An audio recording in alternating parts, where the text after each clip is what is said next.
everyone here, and I hope I can make Indonesia proud. Hai football lovers, kembali lagi dengan Soccer 11 News. Seperti biasa kami akan menyajikan informasi seputar dunia sepak bola spesial untuk Anda. Ketum PSSI Erick Thohir buka suara soal 3 pemain naturalisasi di Piala Dunia U20. Timnas Indonesia saat ini sedang mengincar 3 pemain berdarah tanah air untuk dinaturalisasi.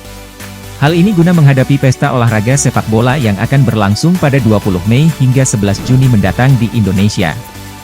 3 pemain yang diincar adalah Justin Hubner, Ivar Jenner, dan Rafael Struijk, di mana seluruhnya merupakan asal Belanda. Mereka bertiga sejatinya sudah diajukan oleh pelatih Timnas Indonesia, Shin Tae-yong, ke Badan Legislatif untuk proses perpindahan kewarganegaraan. Dari proses yang sedang berjalan, Erick Thohir lalu memberikan kabar terbaru terkait nasib 3 pemain tersebut. Menurut dia, proses naturalisasi sedang berjalan dan meminta kepada semua pihak untuk menunggu. Pasalnya, dari Badan Legislatif sedang memasuki masa reses sehingga proses yang berjalan sedikit tertunda. Kalau kita bicara naturalisasi pemain U20, ya prosesnya sedang berjalan, kata Erick di Hotel Fairmont, Jakarta, Senin, 6 Maret 2023. Namun untuk saat ini, dia hanya meminta kepada semua pihak untuk menunggu 3 pemain keturunan Indonesia itu bisa bergabung dengan tim Garuda.